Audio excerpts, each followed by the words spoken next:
السلام علیکم ورحمۃ اللہ۔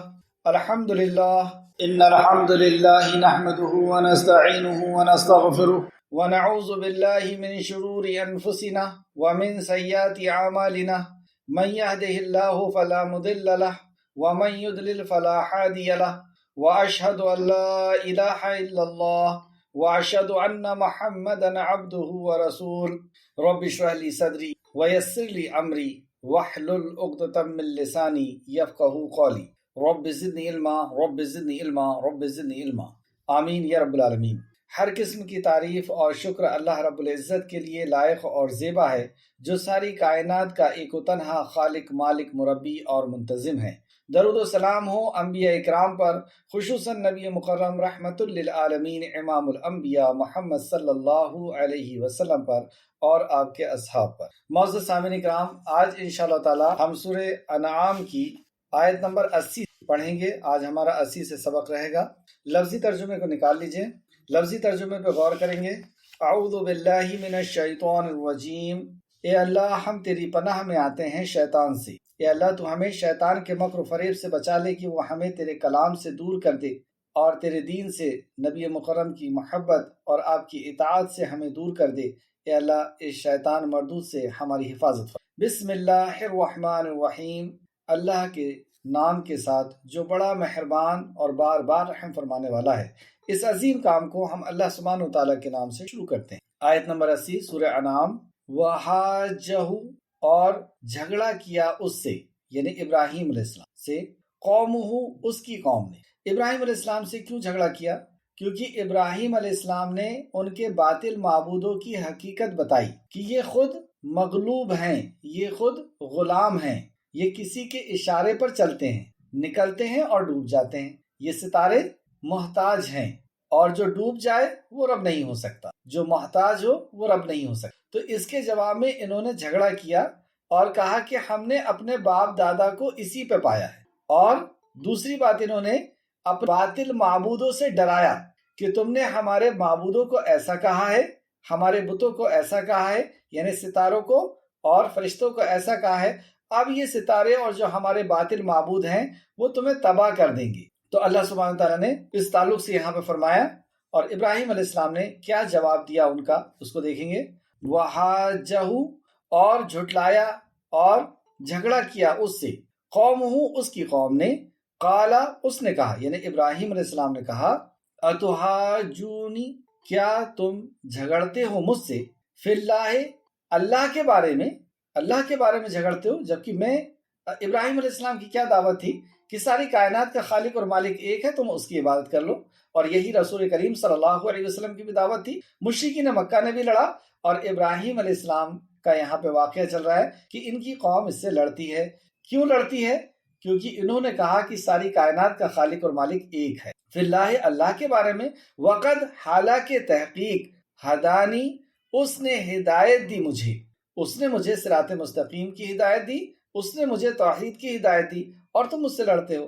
ولا، اور نہیں، اخاف، میں ڈرتا اس سے، ماں، جن کو تشرکون، تم شریک ٹھہراتے ہو، میں اس سے نہیں ڈرتا جسے تم اللہ کا شریک ٹھہراتے ہو۔ ایسا کیوں کہا؟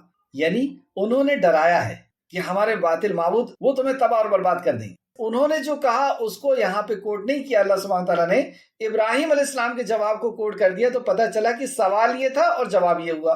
تو جواب کیا دیا ابراہیم علیہ السلام نے؟ ولا، اور نہیں، اخاف، میں ڈرتا اس سے، ماں، جن کو تشرکون، تم شریک ٹھہراتے ہو، تم جن کو شریک ٹھہراتے ہو، مجھے ان سے کوئی ڈر نہیں لگتا، وہ میرا کچھ نہیں بگاڑ سکتے۔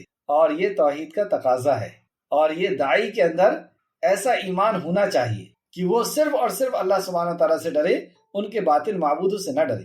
بہی، ساتھ اس کے، الا، مگر، ان یشاء، کیا، یہ کہ چاہے، ربی، رب میرا، شیئا، کوئی چیز کا، الا، مگر یہ ہے کہ میرا رب جو چاہے وہ کر سکتا ہے، یعنی باطل معبود کے سامنے ان کی بیزاری کا بھی اعلان، ان سے کچھ بگاڑ ہو سکتا ہے اس کا بھی اعلان کہ میں نہیں ڈرتا ان سے، اور انکساری اس قدر کہ ہاں میرا رب جو چاہے وہ ہو سکتا، لیکن تمہارے یہ جو باطل معبود ہیں، اللہ کے علاوہ جو بھی ہیں، وہ کچھ بگاڑ نہیں سکتے اور میرا کچھ نہیں کر سکتے، اللہ جو چاہے کر سکتے۔ وسیع، حالانکہ احاطہ کر رکھا ہے، وسیع احاطہ کیا رہا، مطلب گھیر رکھا ہے اللہ سبحانہ تعالیٰ نے، رب بھی میرے رب نے کل ہر شیء چیز کا علم کے ساتھ، اللہ رب العزت نے ہر چیز کو علم کے ساتھ گھیر رکھا ہے، اس کے بندے کے اوپر کیا ہو رہا ہے، کیا چل رہا ہے، کون کیا سازشیں کر رہا ہے، میرے رب نے سب کو گھیر رکھا۔ افلا کیا بھلا نہیں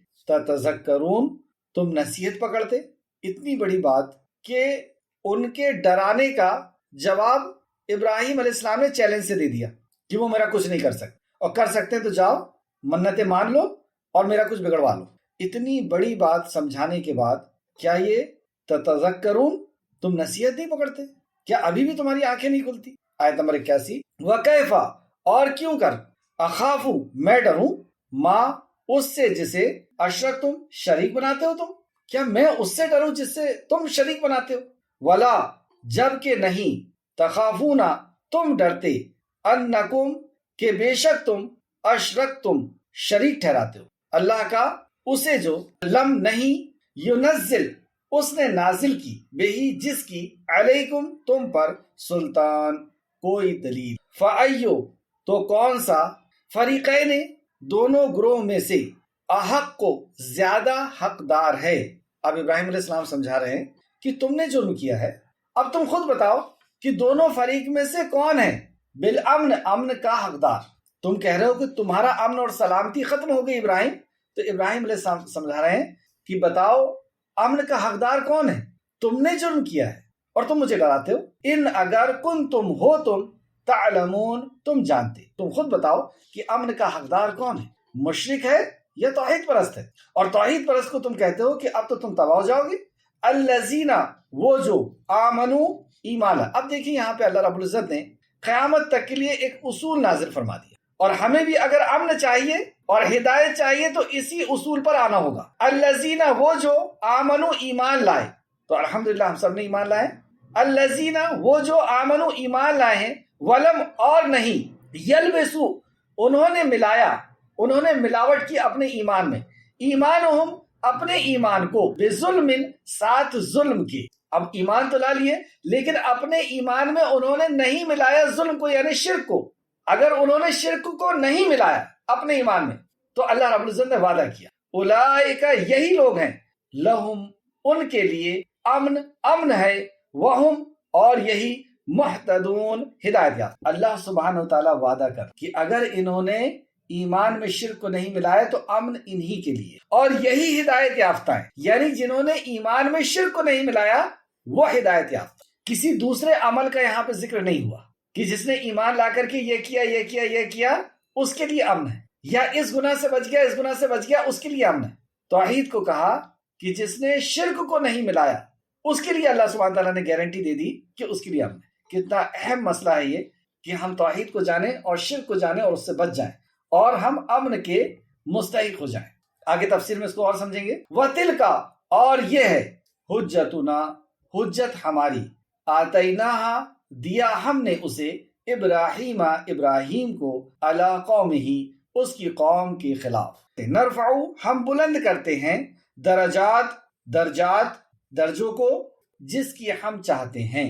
یہ ہے ابراہیم علیہ السلام کا دعوت، یعنی اللہ نے فرمایا کہ ہم جس کے درجے کو چاہیں بلند کرتے ہیں۔ اِنَّا بے شک ربک رب آپ کا، حکیم بہت حکمت والا ہے، علیم بہت علم والا ہے۔ آئے تفسیر کی طرف۔ پچھلی کلاس میں ہم نے سیدنا ابراہیم علیہ السلام کے تعلق سے دیکھا تھا کہ ابراہیم علیہ السلام نے دعوت کا آغاز اپنے گھر سے کیا، اپنے والد سے کیا۔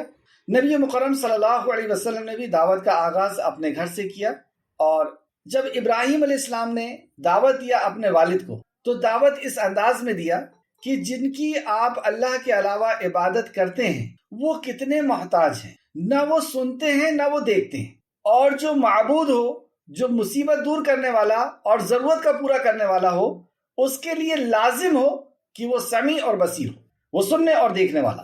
اگر وہ دیکھتا ہی نہیں اور سنتا ہی نہیں تو وہ کیا ضرورت پوری کرے گا اور کیا مصیبت دور کرے گا؟ اور پھر آگے فرمایا نہ یہ کسی کام آتے ہیں، مطلب یہ نہ تمہارے بھلائی کے کسی کام آتے ہیں نہ برائی کے کسی کام آتے ہیں، یعنی کوئی سفارش نہیں پہنچاتی۔ اور پھر آگے مزید فرمایا یہ شیطان کی عبادت ہے، اور پھر انجام بتایا اس شرک کا ابراہیم علیہ السلام نے اور یہ سب چل رہا ہے سورہ مریم آیت نمبر 41 سے 48 کی بھی. اور پھر فرمایا کہ یہ انجام بتائے کہ میں ڈرتا ہوں کہ آپ پر رحمان کے طرف سے کوئی عذاب آ پڑے. مطلب تم جو عمل کر رہے ہیں، آپ والد صاحب جو عمل کر رہے ہیں، یہ عمل کا انجام یہ ہے کہ اللہ کا عذاب آ جائے. اور پھر بتایا پھر آپ شیطانوں کے ساتھی ہو جائیں گے. مطلب یہ جو شرک کرنا ہے یہ شیطانوں کے ساتھی ہو جائیں گے. سورہ مریم آیت نمبر 41 سے 48. ابراہیم علیہ السلام کے والد نے ان کو جواب دیا دھمکی میں کہ میں تجھے سنسار کر دوں گا، اور گھر سے نکال دیا. تو توحید کی دعوت کا نتیجہ قوم کے طرف سے اکثر و بیشتر اسی طرح آتا ہے. اور یہاں دیکھیں باپ ہے سگے، اور وہاں پر بھی نبی کریم صلی اللہ علیہ وسلم کے چچا ہیں اور دوسرے رشتہ دار ہیں، اور دوسرے رشتہ دار اور قبیلے کے لوگ سب دشمن ہو گئے. تو توحید کی دعوت ایسی دعوت ہے کہ مشرک اس سے دشمن ہو جاتا ہے، اور دشمن جان کا پیاسا بھی ہو سکتا ہے، اس قدر بھی دشمنی. یہ پہلی سٹیپ تھی. اور ابراہیم علیہ السلام نکلتے ہوئے دعا وغیرہ دی، اور وہ جو ہم نے کل پڑھا حدیث اس میں. دوسری سٹیپ کیا ہے؟ پہلی سٹیپ سمجھایا صرف کہ یہ سنتے نہیں ہیں، دیکھتے نہیں ہیں، اور یہ شیطان کی عبادت ہو جائے گی، اور اگر آپ نے ایسا کیا تو عذاب کے مستحق ہو جائیں گے. یہ فرسٹ سٹیپ تھی. اس کا انجام آیا کہ انہوں نے گھر سے بھی نکال دیا، سنسار کرنے کی دھمکی دے دی کہ پتھروں سے مار کر کے ختم کر دیں گے، ہلاک کر دیں گے. ابراہیم ڈرے نہیں، اور ڈرے بھی تو رکے نہیں. ایک فطری عمل ہے کہ جب قوم ظالم ہو جاتی ہے اور قوم جب اگینسٹ میں ہو جاتی ہے تو انسان کو ڈر ہوتا ہے. سیدنا موسیٰ علیہ السلام کا بار بار ذکر آتا ہے کہ مجھے ڈر لگتا ہے، لیکن ڈرنا عیب نہیں ہے، ڈر کر کے رک جانا عیب ہے. سیدنا ابراہیم علیہ السلام رکے نہیں، نہ موسیٰ علیہ السلام رکے، نہ کوئی نبی رکے. سیکنڈ سٹیپ، قوم میں گئے، اب قوم کو دعوت دیا، ان کے باطل معبودوں کی حقیقت بتائی. اور انداز کتنا پیارا کہ ان کے ساتھ بیٹھ کر کے کہتے ہیں ہاں یہ ستارہ رب ہے. اور پھر سمجھا رہے ہیں کہ یہ ستارہ تو کسی کے حکم کا محتاج ہے، وہ کہتا ہے تو نکلتا ہے، وہ جو روٹ دیتا ہے اسی روٹ پہ چلتا ہے، اسی راستے پر چلتا ہے، اور اس کے حکم کی نافرمانی نہیں کرتا. سمت بھی وہی طے کرتا ہے، ڈائریکشن بھی وہی دیتا ہے کہ پورب سے نکلو گے پچھم میں ڈوبو گے. اور پھر یہ ڈوب جاتا ہے. تو جو ڈوب جائے وہ رب نہیں ہو سکتا. جو کسی کے حکم کا محتاج ہو، خود محتاج ہو، وہ رب کیسے ہو سکتا ہے؟ اس کی تو ہر نقل و حرکت یہ ستاروں کی اللہ رب العزت کے اختیار میں ہے. اور پھر چاند کے تعلق سے بھی یہی کہا اور سورج کے تعلق سے بھی کہا. تو بہت جم سے بگڑ گئے، اور بگڑ کے قوم کے لوگوں نے کہا کہ ہم نے اپنے باپ دادا کو اسی پہ پایا ہے. سورہ زخرف آیت نمبر 22. ابراہیم علیہ السلام کی اس دعوت کی بہت سی انہوں نے جواب دیا. ان جوابوں میں ایک جواب یہ، سورہ زخرف آیت نمبر 22، ہم نے اپنے باپ دادا کو اسی طریقے پر پایا ہے. تو ابراہیم علیہ السلام نے کیا جواب دیا؟ وہ جواب یہاں پر اللہ سبحانہ تعالیٰ نے آیت نمبر 80 میں بیان کیا. اور صرف اتنا ہی نہیں کہا کہ ہمارے باپ دادا کو اس پہ پایا، مزید یہ کہتے ہیں کہ ہمارے معبود کو تم نے ایسا کہا ہے، ہمارے معبود تمہیں تباہ کر دیں گے، تمہیں دنیا میں برباد کر دیں گے، اور تمہارا امن اور چین ختم کر دیں گے. یہ بات کیسے پتہ چلی؟ ابراہیم علیہ السلام کے جواب سے، جو ابھی ابراہیم علیہ السلام جواب دینے والے ہیں آیت نمبر 80. نبی کریم صلی اللہ علیہ وسلم نے بھی جب ان کے باطل معبودوں کی جو 360 مجسمے تھے بتایا کہ یہ حاجت روا، ضرورت کا پورا کرنے والے، مصیبت کا دور کرنے والے نہیں ہیں، یہ زندگی اور موت اور رزق کا دینے والے اور اولاد کا دینے والے اور بنانے اور بگاڑنے والے نہیں ہیں، کرنے والی ذات اللہ کی ہے. تو مشرکین مکہ نے بھی اسی طریقے سے ڈرایا. پہلے تو یہ کہا ہم نے اپنے باپ دادا کو اس پہ پایا، اور کہا کہ آپ 360 سے برائی مول لیتے ہو ایک اللہ کے لیے. مطلب اس سے بڑی اور بیوقوفی کیا ہوگی؟ یہ ان کا کہنا، مشرکین کا، کہ تم 360 سے برائی مول لیتے ہو ایک اللہ کے لیے. یہ اللہ کو جانتی نہیں قوم کہ اللہ کیا، کون ہے اللہ. کل کی آیت میں ہم نے پڑھا کہ جب وہ پوری کائنات کو ختم کرنا چاہے گا تو کہہ دے گا کن، اس ذات کے تعلق سے ایسا کہنا. اور ہود علیہ السلام کی قوم نے بھی ہو بہو ایسے ہی کہا، اور ہاں آج بھی مشرکین ایسے ہی کہتے ہیں. چلیں پہلے پڑھتے ہیں ہود علیہ السلام کی قوم نے کیا کہا تھا. سورہ ہود آیت نمبر 53 سے 56 تک، 53 سے 56 تک. وہ بولے ہود تم ہمارے پاس کوئی دلیل ظاہر نہیں لائے، اور ہم صرف تمہارے کہنے سے نہ اپنے معبودوں کو چھوڑنے والے ہیں اور نہ تم پر ایمان لانے والے ہیں. ہم تو یہ سمجھتے ہیں، کیا کہہ رہی ہے ہود علیہ السلام کی قوم؟ ہم تو یہ سمجھتے ہیں کہ ہمارے کسی معبود نے تمہیں آسے پہنچا کر اور تمہیں دیوانہ کر دیا. ہمارے معبود نے تمہیں دیوانہ پاگل کر دیا ہے، کیونکہ تم نے ہمارے معبود کو ایسا کہا، ہمارے معبود نے تمہیں تباہ. آج بھی جب ہم یہ کہتے ہیں کہ دھاگا کاٹ دو یا کاٹنے لگیں، یا نقش نکال دو، یا جو 4 کونے میں کھیلے گاڑے ہو حفاظت کرنے والی ذات صرف اللہ کی ہے، یہ کھیلے نہیں ہیں جو لوہے کے ہیں. اور یہ نقش اپنے ہاتھ سے لکھ کر کے 786284523649 یہ گنتی ہے، یہ اللہ کا کلام نہیں ہے، کلام عربی میں نازل ہوا ہے. اور اس کو نکال دو، پھینک دو. اور جب ہم نکالنے لگتے ہیں تو یہ کیا کہتے ہیں؟ تباہ ہو جاؤ گے، دھاگے کو کاٹو گے، پاگل ہو جاؤ گے. کھول کر کے اگر دیکھ لیا تو زندگی برباد ہو جائے گی. آج بھی وہی سب. اچھا تم نے ہمارے فلاں کو ایسا کہا ہے کہ وہ اولاد نہیں دے سکتے، ٹھیک ہے میں جاتا ہوں عرضی لگاؤں گا تیرے خلاف اور تجھے تباہ کرتا ہوں. اور اگر ان کے کسی اس طرح کے جادوگروں کو اگر کچھ کہہ دیا تو ٹھیک ہے آج بیٹھتا ہوں میں چلے میں اور تیرے کو تباہ کرتا ہوں اور تھوک دوں گا، کیڑے پڑ جائیں گے. یہ سب دھمکیاں. آج کی کلاس میں یہی ہم سیکھنے والے ہیں کہ ان دھمکیوں کا ہمیں جواب کیا دینا. آئیں سنیں سیدنا ابراہیم علیہ السلام نے جواب کیا دیا اور دوسرے انبیاء نے جواب کیا دیا. اس کے بعد تیسری اسٹیپ ابراہیم علیہ السلام کی دعوت کی، وہ ہم دیکھیں گے. اور پھر چوتھی اسٹیپ آیت نمبر 80. اور اس کی قوم نے اس سے جھگڑا کیا، یعنی ابراہیم علیہ السلام نے کہا کیا تم مجھ سے اللہ کے بارے میں جھگڑا کرتے ہو؟ جیسے نبی کریم صلی اللہ علیہ وسلم کے اوپر اونٹ کی اوجھڑی ڈالی گئی تو حضرت فاطمہ نے اپنے ننھے ہاتھوں سے اسے ہٹا رہی تھی اور کیا کہہ رہی تھی؟ تم میرے بابا جان کو اس لیے مارتے ہو کہ وہ کہتا ہے ساری کائنات کا خالق اور مالک ایک. کیا یہ جرم ہے اس کا؟ اور یہی حضرت ابوبکر صدیق نے بھی کہا تھا کہ میرے ساتھی کو اس لیے پریشان کرتے ہو کہ وہ کہتا ہے کہ دنیا کا خالق اور مالک ایک ہے. تو یہاں پہ بھی جواب دیا کیا تم مجھ سے اللہ کے بارے میں جھگڑتے ہو؟ وہ اللہ جو ساری کائنات کا خالق اور مالک ہے، میں اس کی عبادت کرنے کا کہہ رہا ہوں، میں اپنی عبادت کرنے کا تو نہیں کہہ رہا، نہ میں اپنے کسی معبود کی عبادت کرنے کا کہہ رہا ہوں. اب اس بات کو نوٹ کریں.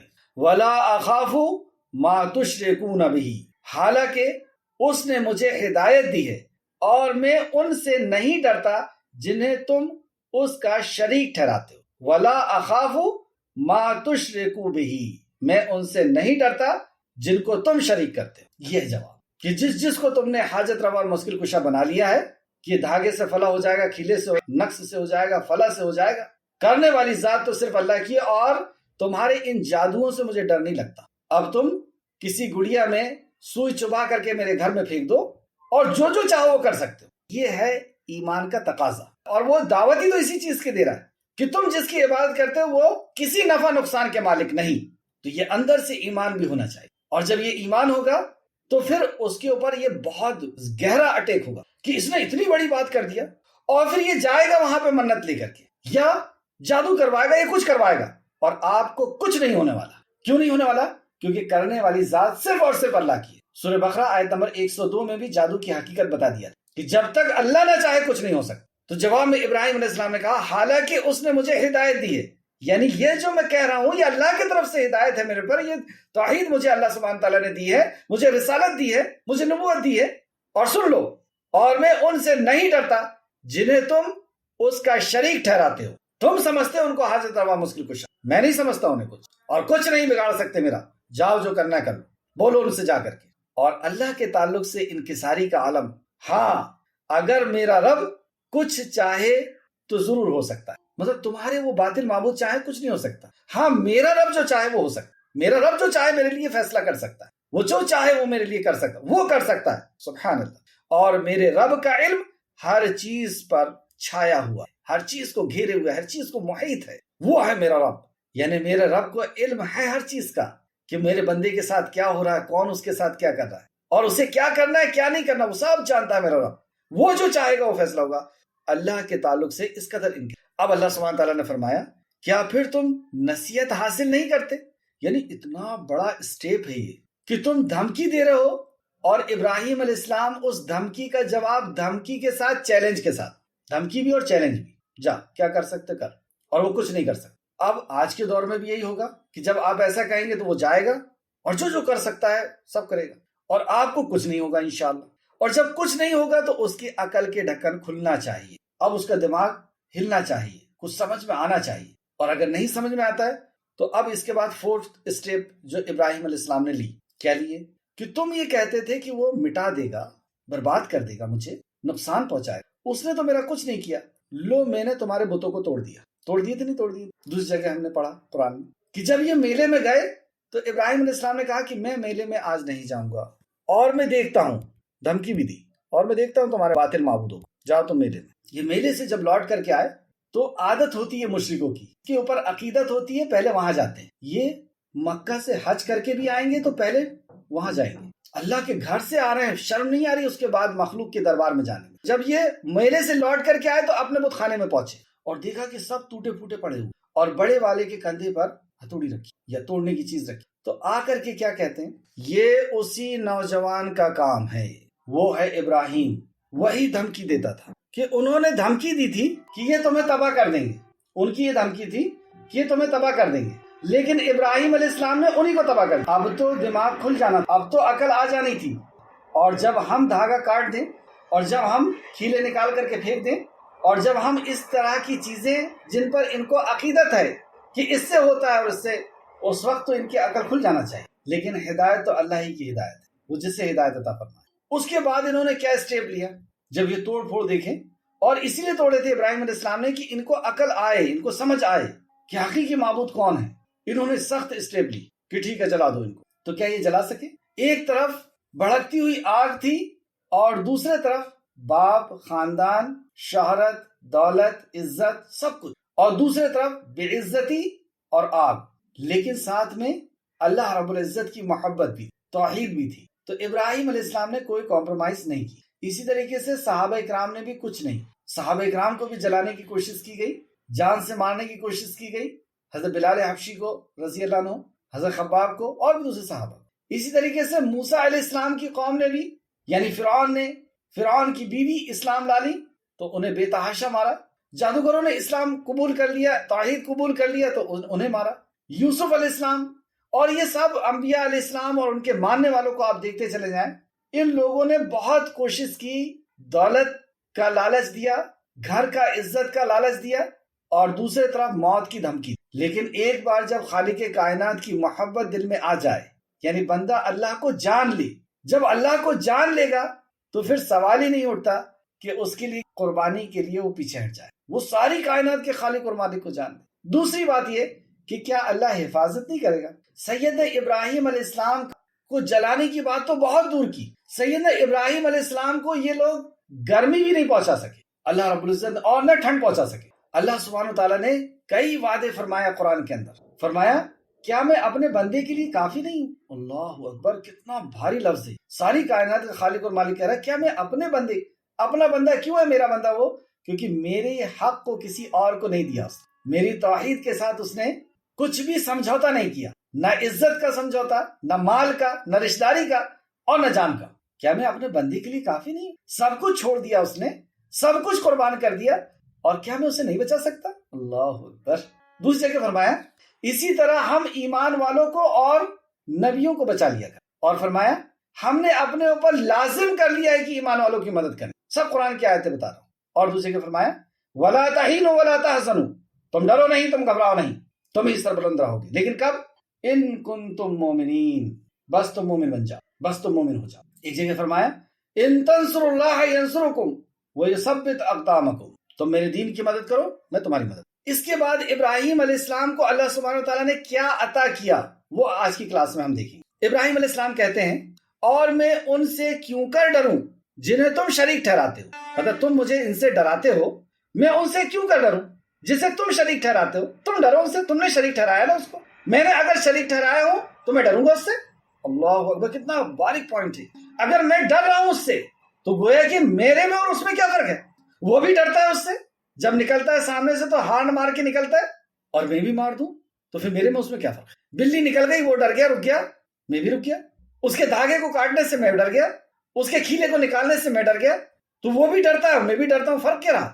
تو ابراہیم علیہ السلام کی زبانی اور میں ان سے کیوں کر ڈروں جنہیں تم شریک ٹھہراتے ہو، میں نہیں شریک ٹھہراتا، جبکہ تم اس بات سے نہیں ڈرتے کہ تم ان کو اللہ کا شریک ٹھہراتے ہو، تم نہیں ڈرتے اس بات سے، جبکہ ڈرنا تو تم کو چاہیے، تم نے شریک ٹھہرایا۔ اور کن کو تم شریک ٹھہراتے ہو؟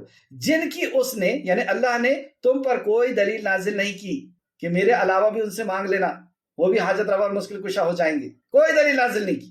نکال لو پورا قرآن اور حدیث کہ اللہ نے کہا ہو کہ میرے بندے کے پاس چلے جانا اپنی حاجت اور ضرورت کو لے کر۔ اب دیکھیں ابراہیم علیہ السلام کیا کہتے ہیں۔ اب یہ دو پارٹیاں ہیں، ایک توحید پرست کی، ایک مشرک کی، پس دونوں فریق میں، دونوں پارٹی میں سے کون امن کا زیادہ حقدار ہے؟ اگر تم سچے ہو تو بتا دو۔ میں امن کا زیادہ حقدار ہوں کیونکہ دنیا تو اللہ رب العزت کی، اللہ کا حکم ہے، مجھے امن عطا فرمائے گا اللہ، یہ تمہیں فرمائے گا۔ بتاؤ چلو آیتیں کیسی ایک ایک بات کو کھول کر کے سامنے لاتی، اور توحید کو کتنا ڈیٹیل میں اللہ سبحانہ تعالیٰ سمجھاتا ہے۔ آپ دیکھیں اس کے علاوہ کوئی مسئلے کو اللہ رب العزت نے اتنا ایکسپلین کر کے نہیں سمجھا۔ نماز کو بھی کہا کہ نماز فرض ہے، لیکن پڑھنا کیسے رسول اللہ نے بتایا صلی اللہ علیہ وسلم۔ حج رسول اللہ نے بتایا۔ اگر یہ کہا جائے کہ توحید کی کوئی کتاب جو سب سے جامع ہو تو وہ قرآن ہے۔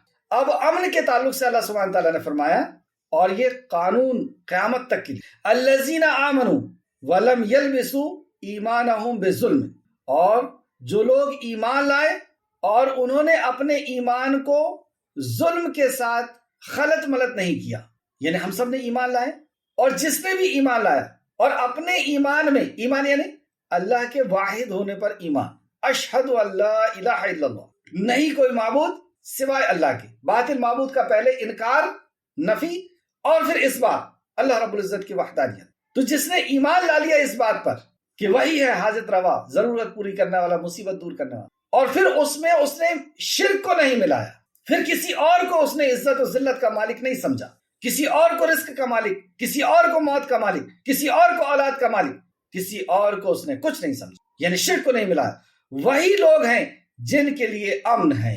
کون وعدہ کر رہا ہے؟ خالق کائنات وعدہ کر رہا ہے، اور وہی ہدایت یافتہ ہیں۔ ہم کیا سمجھتے ہیں کہ کوئی کرتا پاجامہ داڑھی پہن لی، لگا لیا، وہ ایمان والا ہو گیا، وہ ہدایت مل گئی اس کو۔ ہدایت یافتہ کون ہے؟ کس نے کہا؟ کس کو کہا اللہ رب العزت؟ جس نے اپنے ایمان میں شرک کو، جس نے اپنی توحید میں شرک کو نہیں ملایا، وہ ہدایت یافتہ ہے۔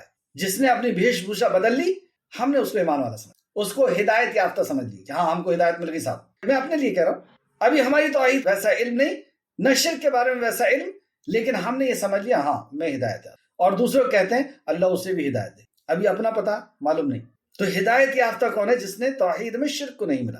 یہاں پہ ظلم کہا، تو ظلم سے کیا مراد ہے؟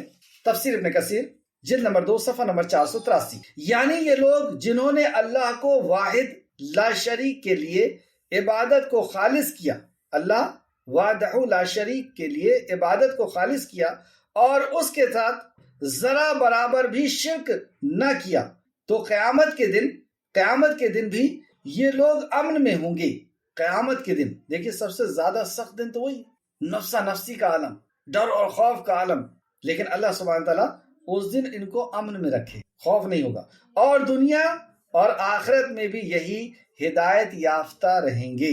ظلم سے کیا مراد ہے؟ عبداللہ رضی اللہ عنہ سے روایت کیا ہے کہ جب یہ آیت نازل ہوئی، الذین آمنوا ولم یلبسوا ایمانہم بظلم نازل ہوئی، تو صحابہ اکرام رضی اللہ عنہما پر یہ بات بہت گرا گزری، مطلب بہت زیادہ بھاری لگی، اور انہوں نے عرض کیا، اے اللہ کے رسول، ہم میں سے کس نے اپنے آپ کو ظلم نہیں کیا؟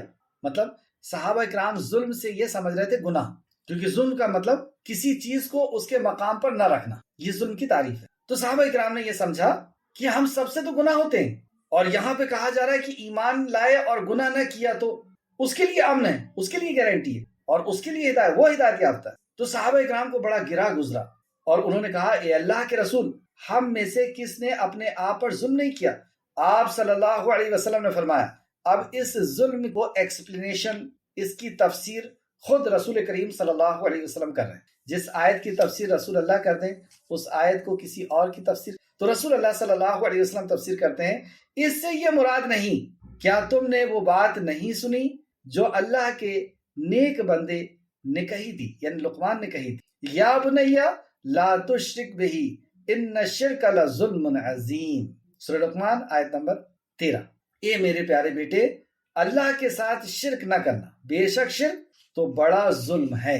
تو ظلم 3 قسم کے ہوتے ہیں۔ سب سے بڑا ظلم ان الشرک لظلم عظیم، سب سے بڑا ظلم اللہ کا حق کسی اور کو دے۔ دوسرا ظلم بندے کا حق مار لینا، بندے کے ساتھ ظلم کرنا، اور تیسرا ظلم اپنی نفس کے اوپر ظلم کرنا، یہ سب سے چھوٹا ظلم۔ اور سب سے بڑا ظلم اللہ کے ساتھ، دوسرے نمبر کا کسی مخلوق، کسی بندے کے ساتھ، اور تیسرا اپنے اوپر۔ تو اللہ رب العزت نے یہاں پہ وعدہ فرمایا، اللہ رب العزت ہم سب کو ایمان کے ساتھ ظلم کو خلط ملط کرنے سے محفوظ رکھے، آمین یا رب العالمین۔ اور یہ ہے ہماری دلیل جو ہم نے ابراہیم کو اس کی قوم کے مقابلے میں دی تھی، ہم جسے چاہیں اس کے درجے بلند کرتے ہیں۔ اب یہ رزلٹ کہ ابراہیم علیہ السلام توحید پر قائم رہے، صبر کیا، اور دعوت کے مرحلے کو پورا کرتے رہے، اللہ رب العزت نے آپ کے درجات کو بلند کیا۔ بے شک آپ کا رب بہت حکمت والا اور خوب جاننے والا۔ ان مرحلوں میں جو تکلیفیں ابراہیم علیہ السلام پہ پہنچی، اس میں کیا کیا حکمتیں تھیں اللہ بہتر جانتا۔ بھائی باپ کو چھوڑنا پڑا، نبی مکرم نے بھی مکہ کو چھوڑ کر کے گئے، صحابہ اکرام نے بھی بیوی بچوں کو اور خاندانوں کو اور دولتوں کو اور شہرتوں کو سب چھوڑ کے۔ تو ان میں کیا کیا حکمتیں ہیں، اللہ خوب بہتر جاننے والا ہے، اور وہ خوب جاننے والا علیم ہے، حکیم اور علیم ہے۔ اب اللہ سبحانہ تعالیٰ نے ابراہیم علیہ السلام کو کیا عطا کیا؟ جب ابراہیم علیہ السلام کو آگ میں ڈال دیا گیا، ابراہیم علیہ السلام کو آگ نے کچھ نہیں کیا، ابراہیم علیہ السلام وہاں سے نکلے، ان کے ساتھ ایک ان کے متبعین میں سے اتباع کرنے والے کون تھے؟ ابراہیم علیہ السلام کے ساتھ جنہوں نے ہجرت کی تھی، آپ کے بھتیجے لوط علیہ السلام، اور دونوں الگ الگ علاقے میں گئے۔ ابراہیم علیہ السلام نے ان دعوتی مرحلوں کو پورا کیا اور توحید کے ساتھ شرک کو نہیں ملایا، سب کچھ قربان کیا۔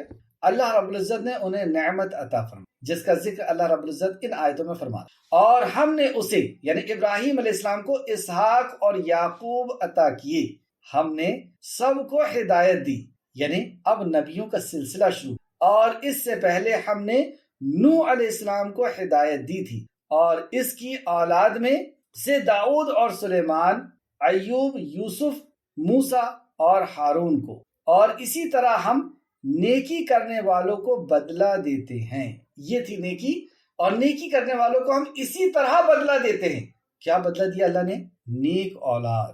ہم یہ چاہتے ہیں کہ ہماری خواہش ہے کہ ہماری اولاد نیک ہو جائے، اور نیک ہو جائے، یہ قربانیاں پیش کی۔ اچھا، اگر آپ کو یہ لگ رہا ہو کہ یہ بات میں کیسے کہہ رہا ہوں، تو ایک دلیل تو یہاں پہ یہ ہے، اور اسی طرح ہم نیکی کرنے والوں کو بدلہ دیا کرتے ہیں۔ تو یہاں پہ بیٹوں کا ذکر کیا اللہ رب العزت نے کہ ابراہیم کے بیٹے یہ تھے، یہ تھے، یہ تھے، اور سب نیکوکار تھے، انبیاء تھے، اور انہوں نے ان نیکی کا بدلہ ہم یہ دیتے ہیں۔ ایک اور دلیل لیجیے، سورہ مریم آیت نمبر 49، سورہ مریم آیت نمبر 49 کو واضح دلیل۔ تو جب ابراہیم ان لوگوں سے اور جن کو وہ اللہ کے سوا پرستش کرتے تھے الگ ہو گئے، یعنی شرک سے الگ ہو گئے، تو ہم نے ان کو اسحاق اور اسحاق کو یعقوب بخشے اور سب کو پیغمبر بنایا۔ ہوگی بات کلیئر کہ جب انہوں نے ان کے شرک کا انکار کیا اور ان کو چھوڑ کر کے وہ آ گئے، اب دوسرے ملک میں ہیں، اللہ سبحانہ وتعالیٰ نے ان کو ایسا انعام عطا فرمایا کہ ان انبیاء علیہ السلام کے ساتھ پھر انبیاءوں کا سلسلہ، اور آخر میں نبی مکرم صلی اللہ علیہ وسلم، اور یہ سارے انبیاء آپ کے بیٹے ہیں، اور سب کا اجر ابراہیم علیہ السلام کو پہنچ رہا ہے۔ اللہ، خانہ کعبہ ابراہیم علیہ السلام نے بنایا، جب تک نمازیں ہوں گی ابراہیم علیہ السلام کو اجر ملے۔ تو تعمیری کام بھی اللہ سبحانہ تعالیٰ نے لے لیا، اور اولاد بھی نیک بنا، دونوں طرف سے اجر ملنا۔ اب سنیں آپ آیت کو۔ تو یہاں تک اللہ رب العزت نے 10 نبیوں کا ذکر، آیت کو پھر سے دیکھ لیں، اور ہم نے اسے یعنی ابراہیم علیہ السلام کو اسحاق جو نبی تھے وقت کے، اور یعقوب نبی تھے وقت کے، عطا کیے۔ ہم نے سب کو ہدایت دی، اور اس سے پہلے ہم نے نوح علیہ السلام کو ہدایت دی تھی۔ اب یہاں پہ پہلے نبی کا ذکر، یعنی ابراہیم علیہ السلام کے پہلے نبی کا ذکر ہے، اس کی کچھ حکمت ہے جو آگے پتہ چلے گی، اور اس کی اولاد میں سے داؤد اور سلیمان، ایوب، یوسف علیہ السلام، موسیٰ علیہ السلام اور ہارون علیہ السلام کو بھی ہدایت دی، اور اسی طرح ہم نیکی کرنے والوں کو بدلہ دیا کرتے ہیں۔ اور ہم نے زکریا، یحییٰ، عیسیٰ علیہ السلام اور الیاس علیہ السلام کو بھی ہدایت دی، اور وہ سب نیک لوگوں میں سے تھے۔ اور ہم نے اسماعیل، اب واپس پھر ابراہیم علیہ السلام پہ آ گئے، اسماعیل علیہ السلام اور والیسع علیہ السلام، یونس علیہ السلام اور لوط علیہ السلام، یہ سب ابراہیم علیہ السلام کی اولادوں میں سے ہیں، بھی ہدایت دی، اور ان سب کو ہم نے جہانوں پر فضیلت دی، اور کچھ ان کے باپ دادا، مطلب انبیاء علیہ السلام کے بعد اب ولیوں کا ذکر، اور کچھ کو ان کے باپ دادا، ان کی اولاد اور ان کے بھائیوں میں سے، اور ہم نے انہیں چن لیا اور سیدھے راہ کی طرف ہدایت دی۔ کیا پتہ چلا؟ ولیوں کا بھی ذکر کہ انبیاء کے ساتھ ساتھ اور ان کے ہاں نیک لوگ اور بزرگ لوگ اور ایمان والے ہوئے ہیں، اور ایمان والے کو ہی ولی کہتے ہیں، ولی الذین آمنوا۔ یہ اللہ کی ہدایت ہے، وہ اپنے بندوں میں سے جسے چاہتا ہے اس کے طرف رہنمائی کرتا ہے، اور اگر وہ لوگ شرک کرتے۔ اب ابراہیم علیہ السلام اور ابراہیم علیہ السلام کے پہلے نبی نوح علیہ السلام، اور نوح علیہ السلام کا سجرہ، پھر ابراہیم علیہ السلام کا سجرہ، اور ولیوں کا سجرہ، سب کو لا دیا اللہ سبحانہ۔ اور سب کے تعلق سے ایک خاص بات فرمائی، اور اگر وہ لوگ شرک کرتے، یعنی وہ شرک کرنے والے نہیں تھے۔ یہ آپ کے اور ہمارے سمجھانے کے لیے بتا دیا کہ اتنے بڑے انبیاء اگر یہ بھی شرک کرتے، مطلب انہوں نے کیا نہیں، اگر یہ شرک کرتے تو جو وہ عمل کرتے تھے برباد ہو، تو شرک نیکیوں کو برباد کر دیتا۔ اس کی تفسیر ہم انشاءاللہ تعالیٰ کل پڑھیں گے۔ آخر میں اللہ سبحانہ تعالیٰ سے دعا ہے کہ خالق مالک جو کچھ بھی ہم نے پڑھا اس میں ہمیں مزید غور و فکر کرنے کی توفیق عطا فرما۔ جب تک ہمیں زندہ رکھ، اے خالق تو توحید پر زندہ رکھ، اور توحید کو لوگوں تک پہنچاتے ہوئے ہمیں زندہ رکھ اور ہماری حفاظت فرما جیسا کہ تیرا وعدہ ہے۔ اے اللہ ہم بہت کمزور لوگ ہیں، کمزور ایمان کے لوگ ہیں، اے اللہ ہماری حفاظت فرما۔ آنے والی جو مصیبتیں اور پریشانیاں ہیں، اے اللہ تو ہی سب چیز کا قادر ہے اور تو ہی تقدیر کا لکھنے والا ہے۔ اے اللہ آنے والی مصیبتوں اور پریشانیوں سے ہمیں بچا لے۔ اے اللہ تقدیر کو بدلنا بھی تیرے ہی اختیار میں ہے۔ اے اللہ تو جس کی جیسی تقدیر چاہے ویسے بدلنے پر قادر ہے۔